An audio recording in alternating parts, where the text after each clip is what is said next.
I'm just going to go over who our presenters are today and a little bit about each of them.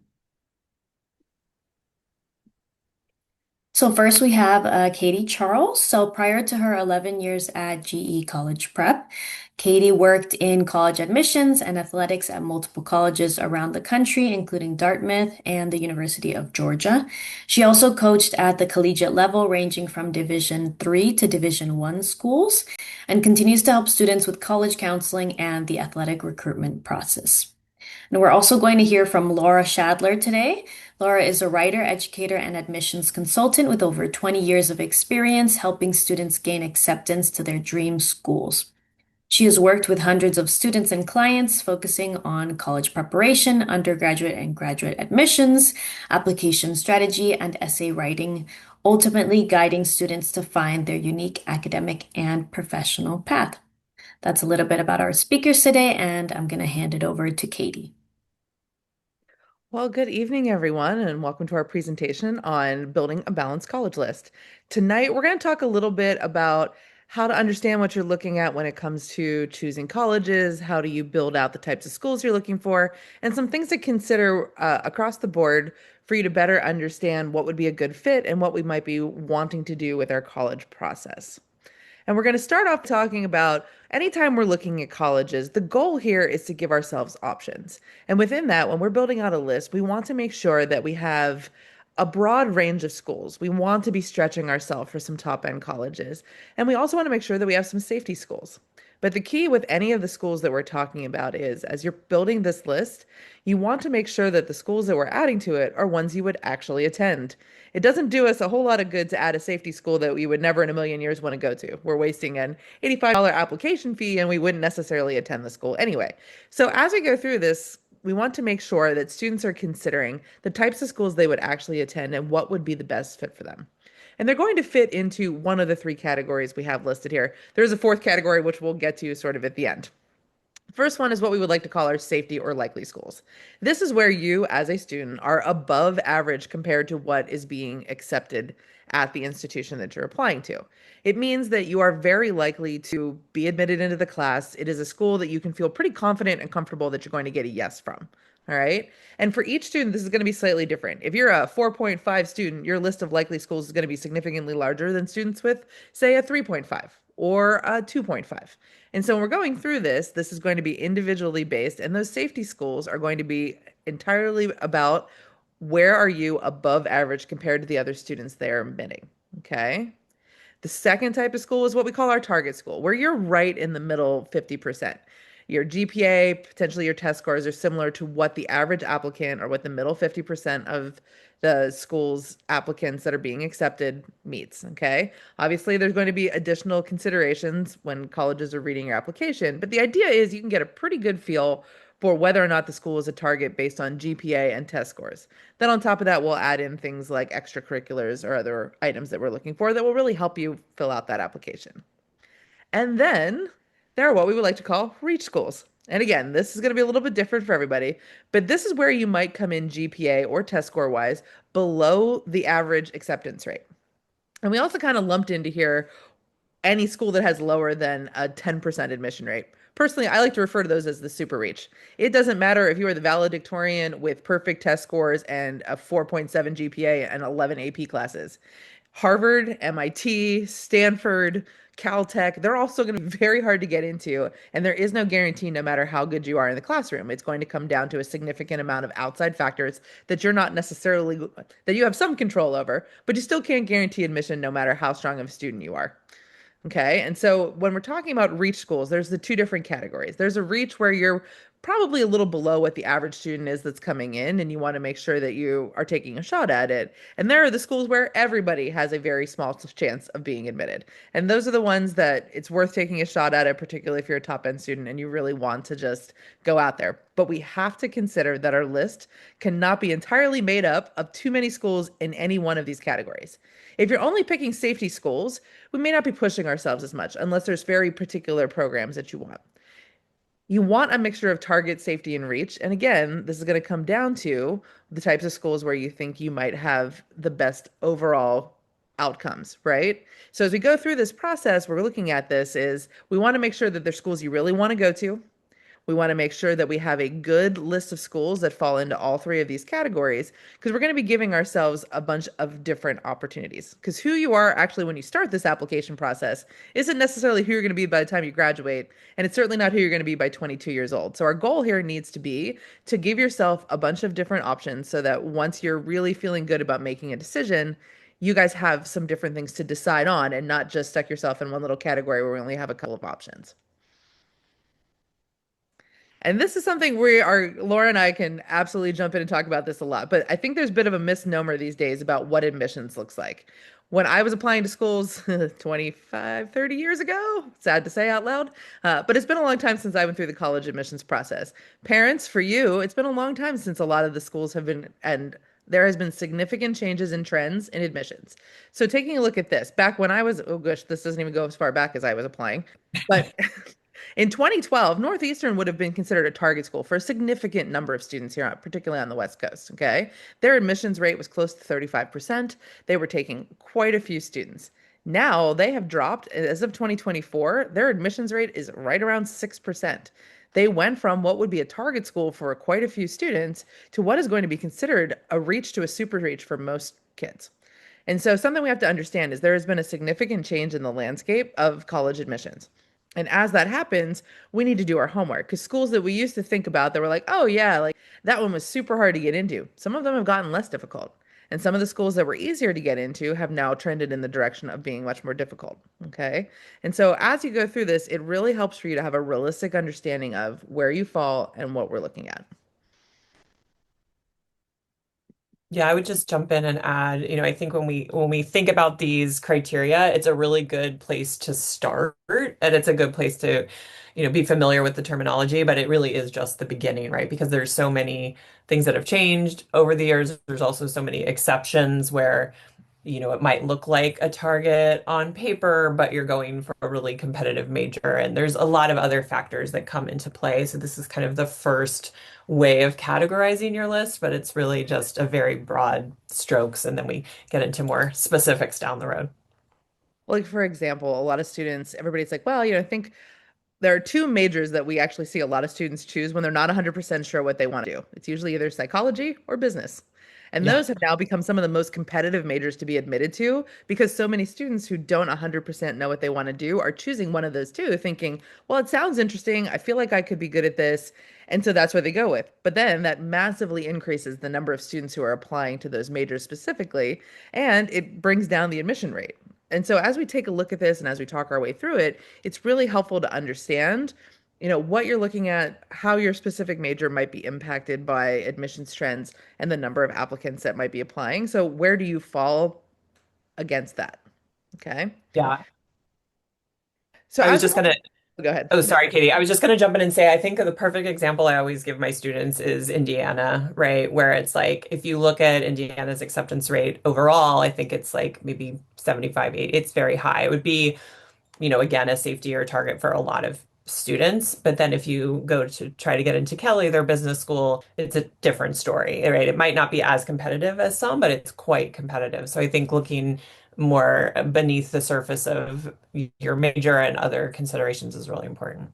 Yeah, not only has Kelly gotten more difficult, they've actually changed their requirements like three times in the last 5 years. They went from direct admit with a certain GPA and test score to like sort of direct admit, but then also you have to answer a bunch of additional questions now. And so the schools, as they receive additional applications, as it gets harder for them to really figure out who are the top students. Because it used to be Kelly was like, if you hit was a 3.6 GPA and like a 1280 on the SATs, you were guaranteed admission to the Kelly School of Business. Well, that's not the case anymore because they've had so many applicants that now meet that threshold that they've had to increase their standards so that they can then make sure they're accommodating the students and it allows them to take higher end students across the board.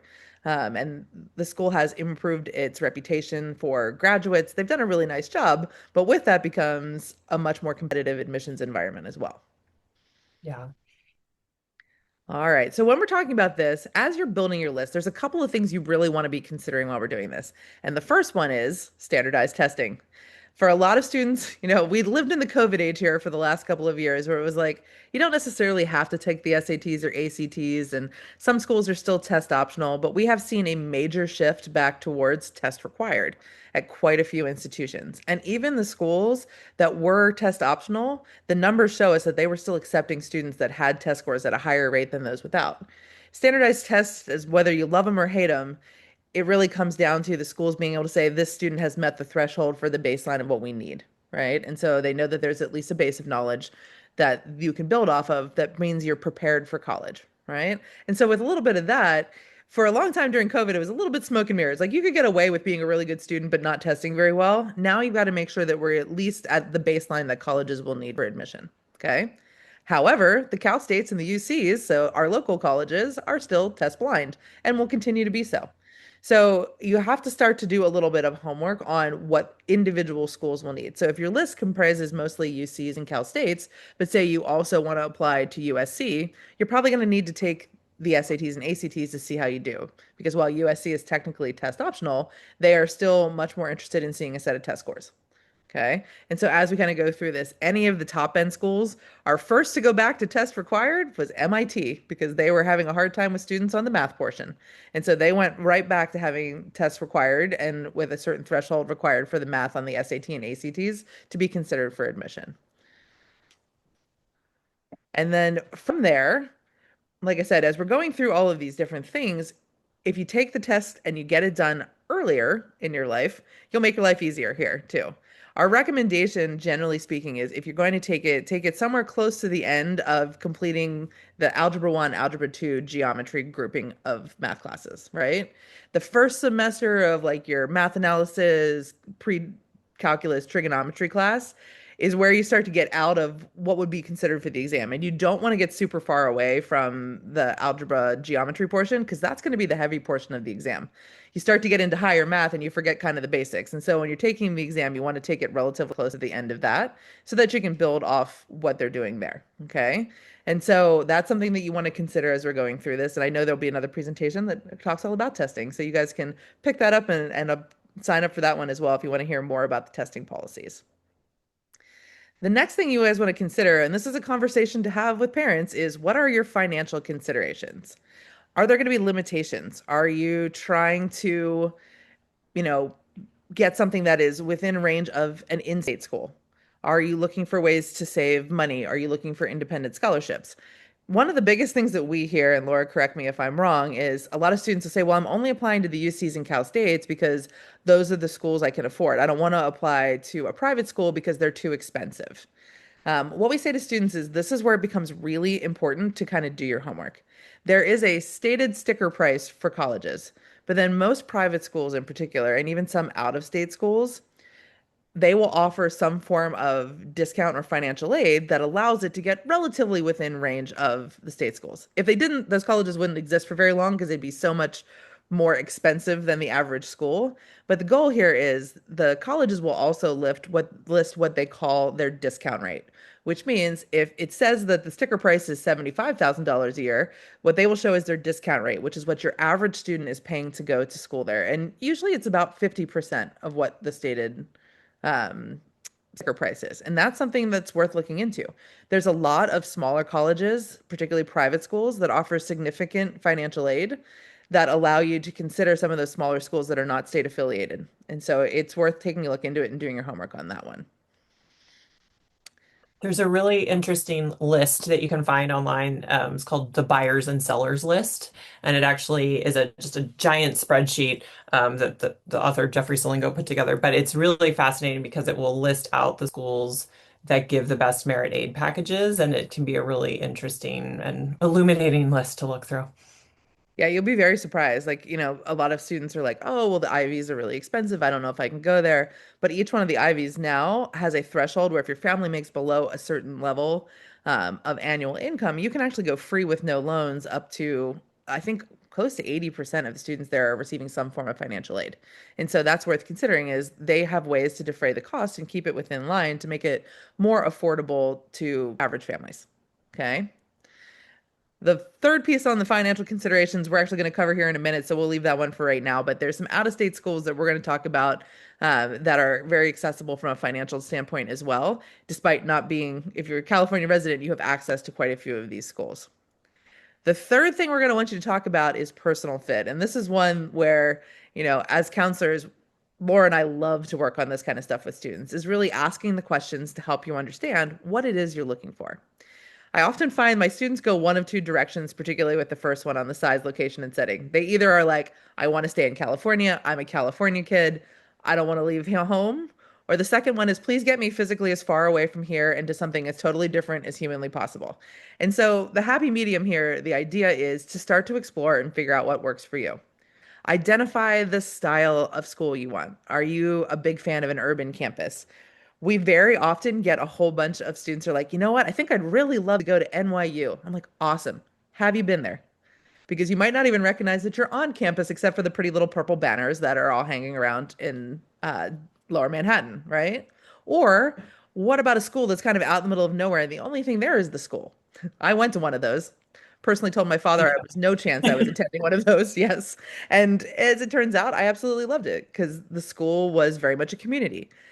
There are big college towns. So if you think about some of the larger land grant state universities, right? So for me, that's like if we're thinking about a Penn State or Minnesota, those campuses are built around the college town, the college feel. Yes. Then you have like large urban campuses. Here in LA, we have UCLA and USC, two very different styles of larger city-based schools. UCLA, you're on campus, it feels very much lots of green space, very spread out, much bigger. USC is a lot more compact, feels a little bit more city-like. Some of this is starting to understand what it is you might be most excited about. Next one up there is academic programs and or majors. So for a lot of students, they might go into college thinking they're going to be one thing. I believe the current statistic is nearly 80% of students will change their major at least once from what they put on their application to what they ultimately graduate with. So the idea here is, does the school not only have what you think you want to major in, but do they also offer a variety of additional programs that interest you? Take a look at the course catalog. That was one way I like to get students to think about what they're looking for is, do any of these classes sound interesting? Is this something you think you could dive into? Because for most students, your first 2 years of college is going to include a significant amount of general education credits. Are there classes there that you think you might want to take that could be interesting? And can you take some classes towards your potential major in those first 2 years? And for a lot of schools, the answer is yes. But you might get there going, I'm 100% sure I want to go pre-med in biology. And then you take organic chemistry, and that just kills the dream of med school. And so the idea here is, what else does the school have, and how can you pivot and take a look at other things if ultimately what you think you want to do isn't what you end up finishing with? And then the other one is campus culture and student life. When you get to college, you're only going to spend 3 hours a day in class, maybe 4 hours a day. If you have some labs, you might spend a little extra time. What are you doing with the rest of the time, and what do you want to be involved in? This is really your first opportunity to kind of step away, to be on your own, to make decisions for yourself.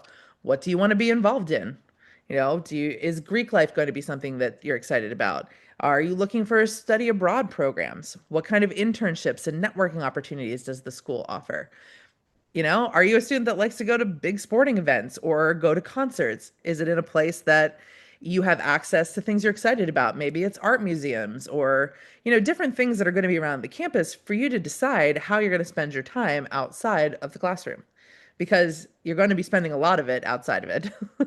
While you will be doing a lot of homework, because obviously most of your work in college is done outside of the classroom. But the idea here is you want to be in a place where you feel excited about the learning environment, that you've found a community of people. Like ultimately, these are the people whose probably weddings you're going to attend and whose kids you're going to get to know. You're looking for the type of community and location that really helps you thrive as a human and get ready for adulthood. I always joke that, as much as your parents love you, ultimate goal here is employability. They don't want you living at home in the basement until you're 40. And so when you go to college, we want to be thinking about all these things so that we can gain some of those real world transition to adulthood skills that get you ready to go out into the workforce and be a productive member of society. And it really helps if you're at a place where you're invested, excited about what you're doing. If you really love what you're studying and you love the people you're around, you're more likely to take on research projects with professors. You're more likely to get involved in leadership activities on campus. And all of those things long term are going to look great on a resume.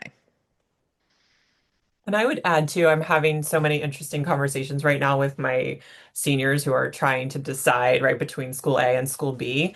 And I think a huge part of this has to do with really looking inward and doing some reflection, right? Because so many students will say one thing, I want X or Y, and then when we talk about it longer, they say, oh, actually, dot, dot, dot, right? So I think so much of it has to do with, doing your research, visiting, getting a feel for these different types of campuses that Katie was talking about, but also like being very honest with yourself, not what your friend wants or not, maybe not even what your parents want, right? But like really thinking about your day to day and what it's going to look like and does that appeal to you?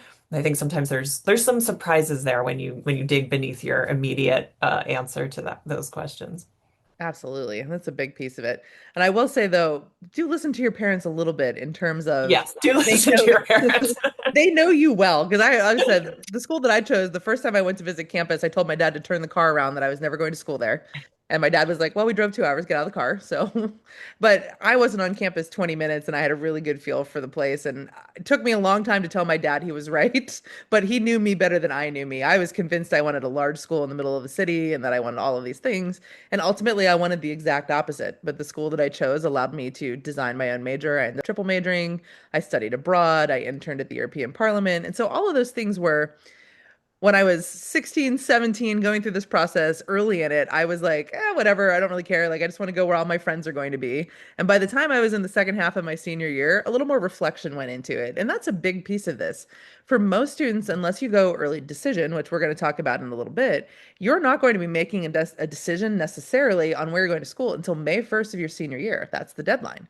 And so you have plenty of time once you've gone through the admissions process to really decide to visit schools, to spend time getting to know them really well so that you can make a really good, really informed decision. But that only comes from making sure you have lots of options available for you. And that's why we need all of these different considerations to be part of the process. All right, so we talked a little bit about this already as we glanced over it when it comes to financial considerations, but here in the state of California, we are part of what we call the Western Undergraduate Exchange. Okay. And what this means is as part of the school, there are a group of states in the western half of the country where you can actually receive it's not entirely in-state. Some schools will honor in-state tuition for students within the Western University Exchange, or up to 150% of in-state tuition, which is still generally cheaper than what out-of-state tuition is listed at. Okay. So it comes with a tuition reduction program that allows these schools that are within this list to be a little bit less expensive as an out-of-state student. So it's something that's really worth looking into if any of the some of larger land grant state universities in the western half of the country might be part of the pool of schools you're considering.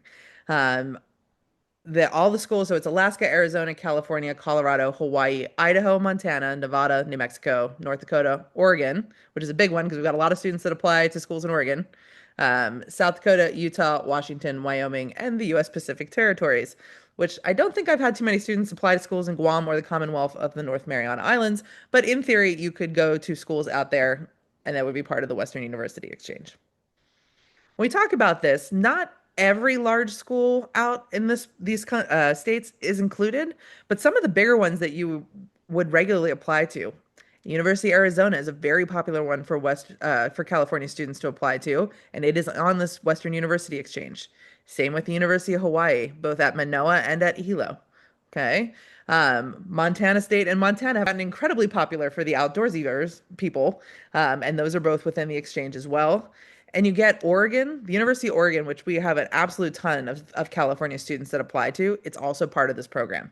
And so that's something to consider. If a gating issue for you is, hey, this out-of-state tuition to some of these larger schools is really expensive, at a school of this size for most of these schools, it would be really hard to get financial aid. Okay, there have a ton of students applying. It's not necessarily guaranteed that you'll get merit-based or necessarily need-based aid because California, when it comes to the federal aid handout, does not do as well because cost of living is so high. However, you can apply for the Western University Exchange Tuition Program, and that would lower the cost of attendance for any of these schools. So they're very much worth looking into. And I'll mention too, this is just that's just a sampling, just so everyone knows. There's quite a lot more. This is some of the key ones that I thought people would be interested in, but there's Well, and to be others. fair, these are some of the ones that we see a lot of students, particularly from Southern California, who are interested in applying to. Like the University of Utah has gotten really popular lately. It's also on this program. And so when we're talking about this, you can go to the Western University Exchange website and see the complete list state by state. So it's worth going to take a look if any of the additional schools you might be interested in will be there. But this just gives you kind of an idea of a broad range of the schools, particularly ones we see a lot of Southern California applicants, and who's on that exchange program. Okay, so this is kind of the fun one. We'll talk a little bit tonight about understanding what we call their common data sets. So, schools will put together essentially an information sheet that goes with all of this. And what we want you guys to take a look at here is, I don't know if my little cursor works, but if you're looking at in the fall of 2025, there were 249,000 applicants to the UC system schools. Okay. And you can see across the top, the numbers are pretty high. Most students are applying to more than one UC. If you're putting in the amount of time it takes to fill out that application, do the activities, and write the 4 essays, you're generally speaking applying to more than one campus. And so you can see, obviously, the numbers are high. And you can really get an idea for which are our most impacted campuses. Okay. I had no idea that San Diego was our second highest applied to campus in the system. And so that was one of the things that when I was looking at this that's really interesting and different to take a look at. But it should give you guys a good understanding of how many students they're taking. The UC system is a land grant institution here in the state of California. They are pretty much required by charter to take a certain percentage of students from the state of California when they're admitting them. Okay. With that comes, as you can see here, the schools that we're looking at here is this is the application numbers. Um, and what they're looking at. So domestically speaking, obviously you can see like UC Davis doesn't get a ton of out of California applicants. All right. And if you're looking at this, they're very much skewed towards, they're mostly taking in-state in the state of California. Okay. And when we go through all of these different things, one thing that I will say, and I'll be interested to see if what next year's data set looks like, is the number of international applicants there are to the UC system schools in addition to domestic students. So this should give you a really good feel. But if you're trying to say like, hey, I really just want to be admitted to a UC school, you can take a look at these data sets and understand like, hey, Riverside, Merced, Santa Cruz, they're sort of our lowest numbers. So it's the highest likelihood that they will be looking for additional students, right? And so you can kind of take a look at this and get a good feel for if being in a UC school is your number one priority, that those might be campuses you want to make sure you're applying to. Okay. You can also see down here as something to understand is how many students are coming in as transfers. And that includes things like the students who are doing the California College Transfer Acceptance Guarantee programs. And so when you come in through all of these things, our students here in the state of California have the opportunity to, if say your goal is to be at UCLA or UC Berkeley and you don't necessarily get in the first time around, if you take 2 years at a community college here in the state of California, you would have the opportunity and the ability to potentially apply in and be accepted as a transfer student. Another thing to take a look at. It is a great way to save money. Quite a few of the local community colleges here have a great reputation when it comes to transferring into the UCs. So, like Santa Monica College, West LA, El Camino. If you really are interested in UC Santa Barbara City College has a wonderful connection from the community college pipeline into UC Santa Barbara. And so that would be something that's worth looking into if you really want to be at one of these schools and we know it's going to be incredibly difficult to get in, it's worth considering going that route as well. Any thoughts from you, Laura? This is our data heavy page. I know this is the this is the cold hard numbers. I mean, I do think it's really fascinating because I talk to families a lot, and I think there is not always the understanding of just how popular the UC system is and the sheer volume of applications that they're receiving. And yes, they are prioritizing California residents and that's part of it. But I think in addition to that graph from Northeastern going down, right, I think it's just helpful to know just how many applicants are coming through the UC pipeline. And we're going to talk a little bit about some resources that you guys have that can help you understand what your likelihood for admission is. Actually, I think that, yeah, our next slide here is to talk a little bit about this. There's a couple of great resources that can help you with the research side of this, right? We always recommend the FIS guide to colleges. Personally, I think they do a really nice job. It's you can order it off Amazon. It's not an expensive book, but it's really great because not only do they talk about the hard and fast facts and data about schools, they give a little bit of color, like the style of campus and what's important to them and things that are interesting about the school. It's really worth it if it's something that you want to learn more and you don't necessarily, you want kind of a one-stop shop for it, right? You guys use Naviance. And this is one of my favorite tools because the upkeep for Pally is actually very good. A lot of the data makes it in where it needs to be there. And it's really going to help you understand where you fall. So, yeah, this is our next one. So, when you go into your Naviance account, you guys can actually get a feel for where you would fall on the admission scale for pretty much any college. If you go in and search for the school in Naviance and you're taking a look at it, it will pull up what we call these scattergrams. Make sure that you're inputting your GPA, and then also if you have test scores, put them in there. Because what this will do, you guys can see on the left-hand side here is GPAs, right? And then down along the bottom is the SATs. And with this, this is NYU's admission, right? So the blue dots or the green dots and check marks are the ones that were admitted. And you can see they're a little bit all over the place, right? There are some students who only had a 3.2 GPA and a 1250. Somebody all the way down here to below a 1200 and a just above a 3.2 was admitted. There's a really good chance that they have some kind of special consideration, but the red X's are the students that did not get in, and the blue, I believe, are deferred. Okay. And so when we're taking a look at all of this stuff, you get a really good feel for where you're going to fall. Because what's going to happen here is this one has sort of the little dotted line. We can't exactly see it, but this is X out here where those two lines meet. That's the student who's looking at this.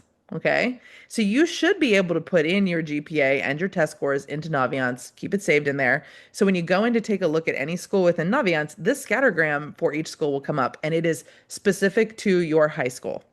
So while the average student across the country who's being admitted to NYU has a 3.7 GPA, from Pally, it's a 3.6 because they know the students are really good, right?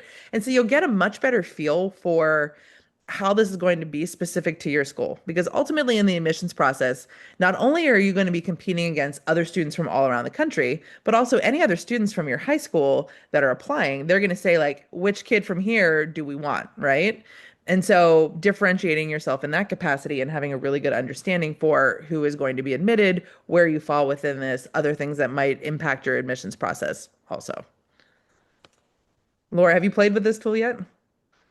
I absolutely love Naviance. Yeah, I think it's really interesting because, like we were talking about at the beginning of our conversation, right? Some of this feels a little bit broad strokes, right? Reach target safety. How do we get more into the nitty-gritty? And I think this is so great because then you're looking at yourself in context, which is how admissions officers are looking at your academic story as well.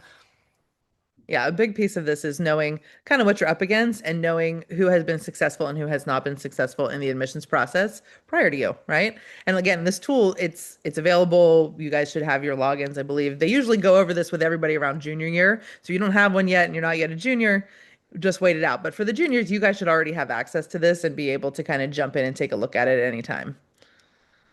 I think it also kind of it depersonalizes it, I think, in a way that can be helpful because I know a big part of our job when we're talking to our students, right? This is emotional. It's high pressure. You're feeling maybe judged or like you're not good enough or you're there's so much that's going on, I think, for students that can be really stressful. But when you just look at a scattergram, I think it takes some of the emotion out of it, right? You can just have a clear-eyed vision of what's going on. Yeah, sometimes the hard and fast numbers are a nice difference other than everything's lovely. We can kind of do whatever. Yeah. And so this really does, it's a little bit of a reality check, but also really good informational for them to take a look at it and know kind of what that will look like. All right. Well, let's talk a little bit about deadlines because this honestly can get incredibly confusing as we get into the process. And Laura and I, we were talking before we started the presentation about the fact that there are some rounds of admission that we really love and some that drive us a little bit nuts. Okay. So we'll start here. And this is one, I think actually the one that is the least understood is early action versus restrictive early action. So there's a couple of different ways we take a look at this. Early action means that you are applying by an early deadline, generally speaking, somewhere between I don't know, UNC and Texas are still October 15th, right? So somewhere between October Yeah. 15th and usually November 15th. A lot of schools that are looking through the early action or even early decision, which we'll get to next, it's a much earlier process. It's relatively early. And the benefit of it is you'll find out earlier. The best part about early action is that it is non-binding. So for students who may not be 100% sure that this is their number one school, but it's really high on their list, they might apply early action. The benefit of it being that it is not binding, which means that if you get in and you can't financially afford it, it allows you to move on to other schools without having to withdraw yourself from an early decision round. Okay. It also allows you to apply early action to multiple places. So early action is significantly less restrictive, except for the restrictive early action, which we'll get to in a second. The other bonus is you, generally speaking, are going to find out before Christmas. So you apply earlier, your window for acceptance is earlier. There are a couple of outliers, like for some reason, Villanova, when you apply their early action, they don't tell you till January 20th.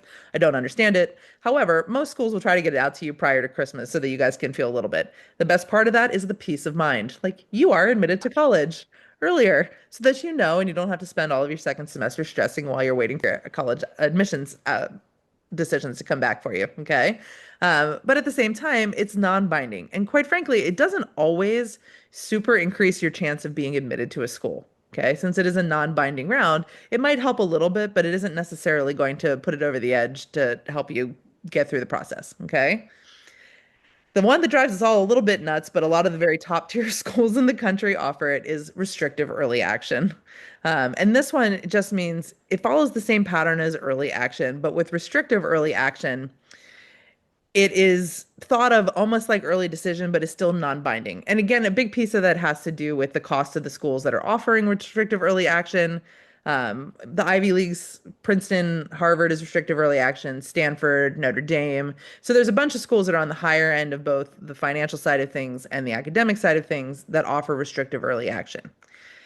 The negative about this is the restrictions are different for every single school. So you've got to spend some time doing some homework. Some schools will say, you can go restrictive early action here, and then you can still apply to your state schools under regular decision, or you can apply early decision or early action to a state school, but not to another private school. So depending on the school itself, they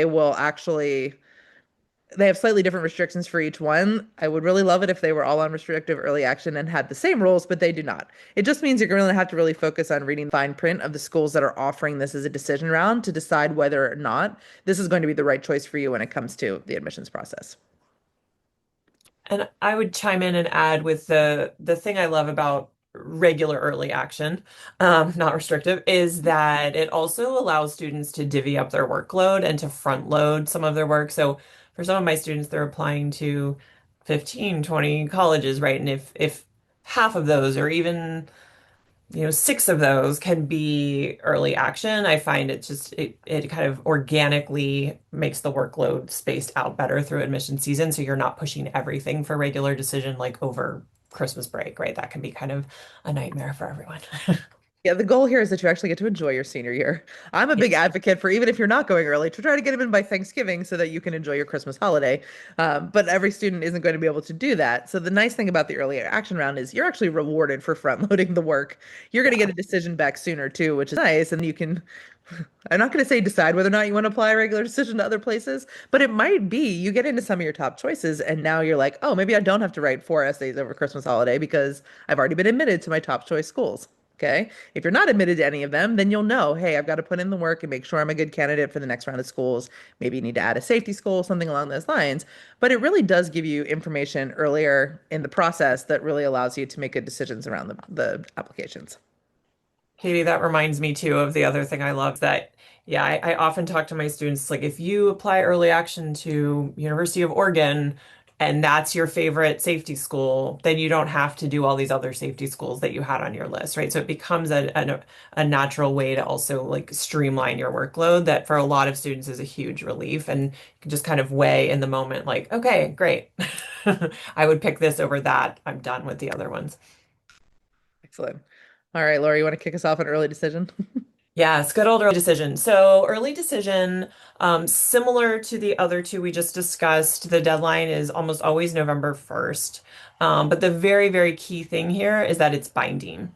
So you have to attend the school if admitted. Um, it's interesting. I think more and more students are struggling with this where um let's say maybe you see as a one of the top of your the top of your list, right? If you go ED, you've got to go there. Can't wait and see what your UC results were. So it's a really, really important decision. The main pro is that it can potentially boost your chances of getting in, depending on the school, by quite a bit. So some schools, famously Tulane, the numbers go from something like, I was just looking at this with a student recently. I'm somewhat making this up, but it's like 10% to like 60%. It's a huge, huge leap. That's a dramatic one. They're not usually that dramatic, but there's oftentimes a significant bump, right? So because you're demonstrating your interest to them, and these schools are concerned about their yield, which is how many students they let in versus how many actually attend. And so you're essentially telling them, you got a guarantee of my attendance, right? And they really like that. Um, One of the big cons, in addition to the binding agreement, is that you don't get your financial aid information beforehand, right? So you have to use your there's a net price calculator you can use on school websites to look and see their best guess. But you do have to, there has to be a bit of a leap of faith there, which is obviously not always something that families want to do. Um, I think the other tricky thing with early decision, back to what we were talking about at the very beginning of the conversation, is you really have to be sure, right? Like I have had students get into their early decision school, celebrate, and then kind of pause and go, oh my gosh, right? I have to attend now. And it's mostly very exciting, but there have been students who have second guessed that choice. So it's something to not enter into lightly, but it can be a real boost if you have like a clear front runner and they offer ED. A lot of students will go for that. Um, Early decision two is interesting and I think becoming more popular. It's essentially the exact same thing as early decision, except the deadline is later. So some students might do early decision at one school, assuming they don't get in or they get deferred, they might then do early decision at a second school. It's a much shorter list of schools that offer it, but I feel like more and more are, and I have had anecdotally a lot of students get in through the ED2 pathway. Same exact things though, right? It's still binding, you're still getting that boost. Obviously less flexible in general, can't look at the financial aid. So similarly, um, a big decision, but also like a second shot, right? If you need or want one. So it can be an intriguing option for a lot of students. Well, it's one of those ones where if like your first choice school has early decision one and your second choice school has early decision two, you can Yeah. hold on to that ED2 application until you know your ED1 results and then submit for ED2. And so, and quite frankly, the guaranteed portion of it, it's a much smaller candidate pool in ED2. And so you have a decent chance because a lot of students, if they don't get into their ED1, they're not looking at ED2, they're just applying regular to other places or they've done early action. And so the goal here with ED2 is because it's that binding agreement, it's a much smaller applicant pool. A lot of times you'll get a decent boost, particularly if they haven't yielded what they were hoping for out of their early decision rounds in the first place. So it's something to think about. The other tricky decision that can come up for students, and I've had a number of students bump into this, is if you get deferred from your early decision round. And what that means is you're put into the regular decision pool. So you'd have to make the decision to go ED2 before you know the outcome of your ED1 deferral. Does that might sound like that's a mouthful. But so that can be a tough decision for some students. Do I give up the shot at the regular decision, or do I go for this second ED2 option? So lots of interesting things to think about with these two. Well, and it's been really interesting in the last couple of years. We've seen some schools that traditionally had taken large groups of students in their early decision process, early action process. So USC, Boston College, Wake Forest are now deferring a lot of students to regular decision. And so it's a real change in how they have handled things. But they're like, well, we just couldn't make a decision, so we're going to defer everybody to regular. And then it really becomes the conversation of, do you want to wait it out and see if you get through the second round? Or do you want to take a shot at getting into your second choice in the ED2 round? And so those are the things that it's worth considering. And it's a conversation to have with your guidance counselor, or if you're working with an outside counselor. They're kind of the big points and big decision making pieces of this. There is one thing or one way to not essentially be bound to your early decision. If you get into the school and the finances absolutely do not work out, you can theoretically be released, but it is a very last ditch effort. That's just something you need to know. Like you need to go in eyes open, but say like mom or dad loses their job and you can no longer afford it, you can appeal your financial aid. And if you don't get it, then you can actually be released from the early decision round. But that is the only way you're getting out of it. And there several years ago, well, gosh, probably closer to 15 years ago now, people were trying to game the early decision process. And what started happening is the colleges actually speak to each other. They know where you've ED'd. And so you can't really play the game anymore. You've got to make sure that you are bound to it. And on the Common App now, correct me if I'm wrong, you can only choose ED for one school, I'm pretty sure at this point. They won't allow you to do it for more than one. It used That's to be right. like you could just put down whatever you wanted, and then you had to decide when you were submitting. Now you can only do it. You have to sign an agreement at the time that you do the early decision. So it is a very much a binding process with only one way out of it, and that's a change in financial circumstance. So, all right. This is the fun part. Okay, so we're going to talk a little bit about this. And, when we're going through the lists and we're talking about how you want to build this out, there's a couple of things we need to do. One is to be realistic. Okay. Like I talked about earlier, there are some majors that are going to be harder to get into, some that are going to be easier to get into. There needs to be a thought process behind what you're doing, and you need to know yourself. Like, if you're a 3.5, 3.6 student, you're still a really solid student. But unless you have something super over the top, either in your activities or leadership opportunities or outside extracurriculars, it's going to be really hard to be admitted to Yale or Harvard or Stanford. No matter how nerdy you are, it's still going to be hard to be admitted to any of those schools, right? And so you need to be really realistic about who you are and what you're looking for, okay? What would be the best fits for you? My personal favorite is when we talk to students about going to a very large school versus considering some smaller schools. I always ask the student is how do you feel about how well you need to know your professors? At a very large school, your average freshman class could be anywhere from 200 to 700 students in a lecture hall, right? If you're the type of student who does really well, like listening, taking notes, sitting in a lecture, and you take in information that way, you're going to thrive in that style of environment. But if you're the student that likes to have conversations and likes to interact with your professors, that's going to be a much more difficult learning environment for you. But there are some schools where, you can go and have 20 students in your largest class. The running joke is I am from Pennsylvania. My best friend went to Penn State. Our freshman year of college, first week, she calls me and she says, I have 975 kids in my freshman bio class. And I was like, cool. My biggest class has 20 kids. We meet in groups of five, and I really like it. And both of us loved our college experience. Both of us had great, we did well in school. We loved the environment we're in. But we have to understand that there is something for everybody. And you need to be pretty honest with yourself about who you are and what you're going to need in order to succeed at the college level. Okay. Be honest. And this is another one. Laura and I have spent years and years helping students build lists. And the number of times a student has put a school on the list, and I'm like, well, why did you put it on there? Like, well, somebody I know liked it, but I don't really know anything about it.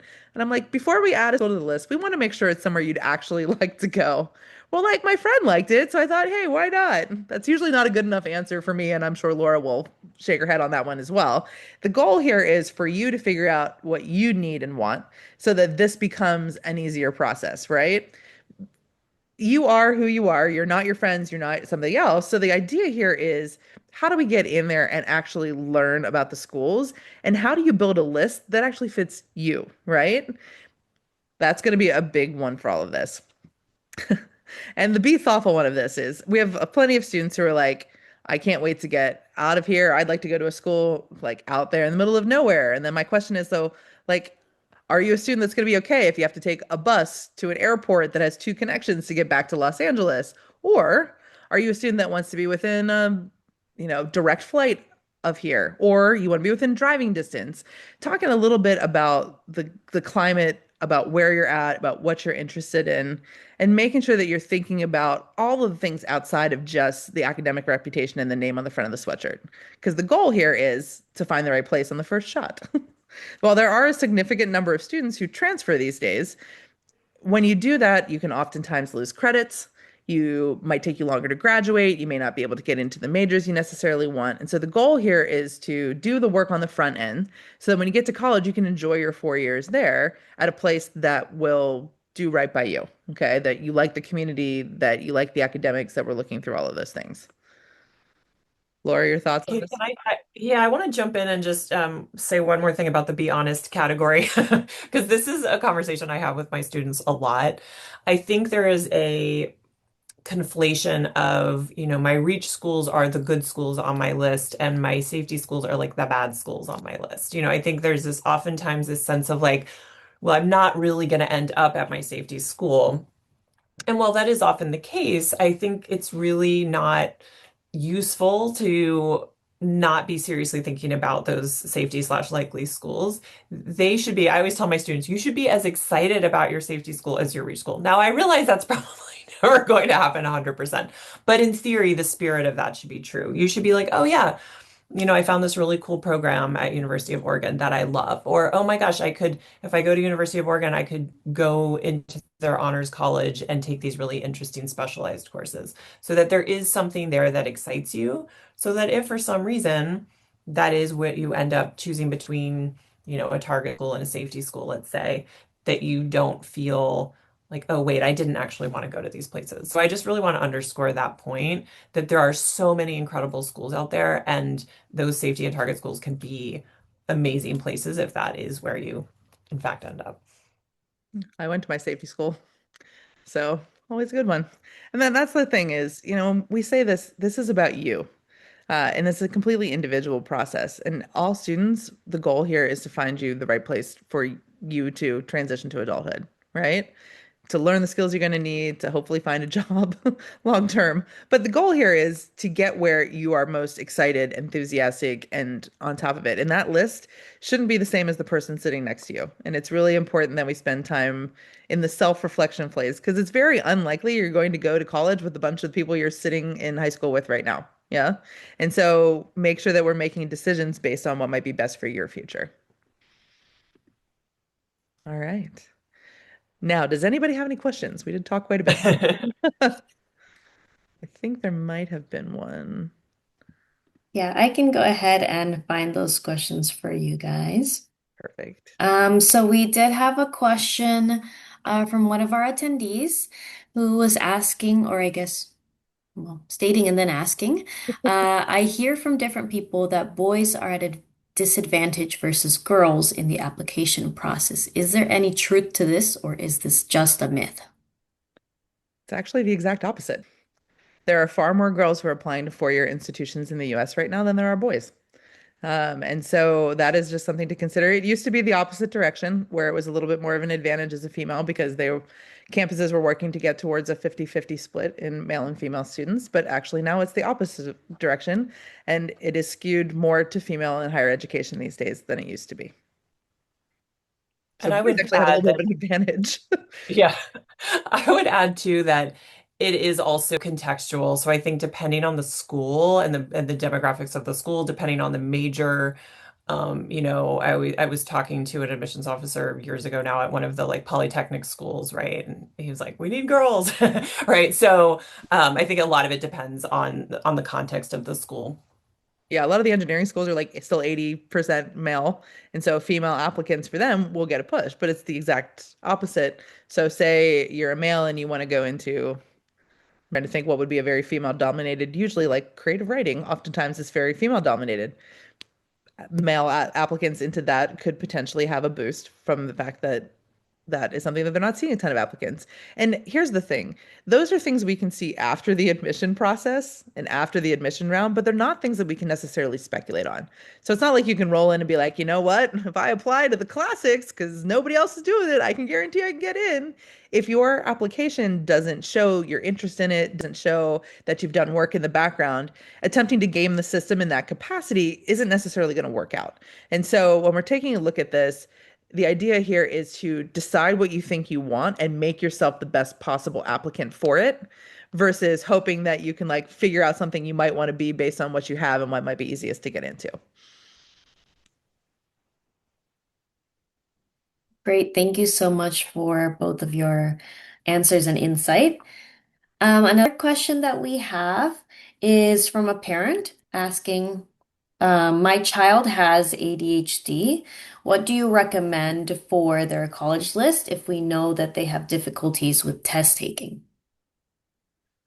I would definitely recommend looking at schools that are either test blind or test optional. The other one would be to take a look at there are some schools who have wonderful accommodations for students that have learning differences.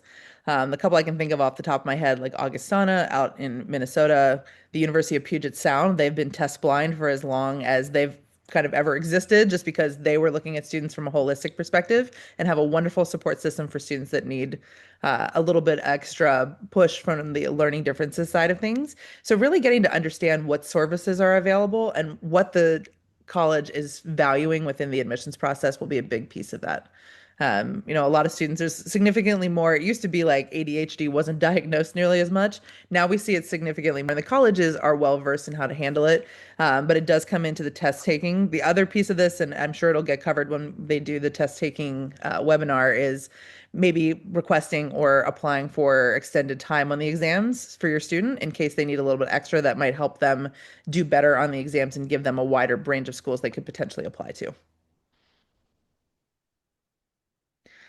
I saw the next question pop up, Mariette. I'll handle this one. It says, how can UCLA possibly review 173,000 applications? And the answer is they have a lot of readers. So not only do the UC system schools use their on-staff admissions counselors, but they also have either alumni readers or outside readers that they employ during this season in order to prepare them for this process. We actually have one of our staff members was a reader for UCLA previously. And so it's just something to understand is yes, it's a lot. They are used to it, but it's also why it takes a really long time to get a UC decision. They this year they were due, it was December the 2nd, and the UC admissions for most of these schools didn't come out until March. So they went through, they had all of that time to divvy up the reading, have the first read done by a large group, then they get into the next round, which is like a pool of applicants that when readers sit down to do this, they have like the absolutely yes, this kid's being admitted pile. They have the absolutely no, this kid's not getting in pile. And then they have what is this most significant pile, which is the kids we want to consider. Usually it'll take a second set of eyes on that application, and they'll go into what we call an admissions committee, right? Where they're advocating for yes, no, add this kid, do this, do that.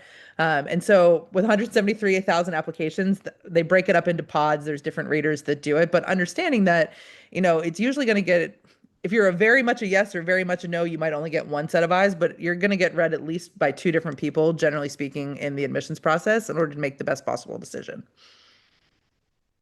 I would love to add too that I always tell my students this, and I think it can be interesting from a strategy standpoint, if maybe it's slightly discouraging, is that admissions officers are looking at applications so fast. So they're reading through that activity list that you've labored over and those PIQs that you've labored over so quickly.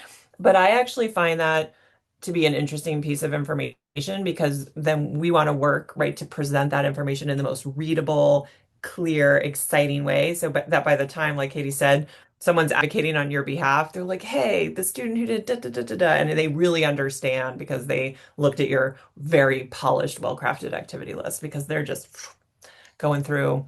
I've heard all sorts of different numbers, but somewhere from 6 to 12 minutes, depending on who you ask. Yeah. It's a labor of love. They have a lot of reading to do, but for the most part, they do a great job with it. I mean, the UC system in particular, if you don't necessarily get into one of the large campuses or the one that you're applying to, most often there is an option to attend one of the other campuses. They'll often give a secondary invite. So say you don't get into UCLA or Cal Berkeley, they might say, hey, would you be interested in Riverside or would you be interested in another UC system school that is maybe lower on the matriculation list that doesn't fill their class? So that's something. Cal States also do that.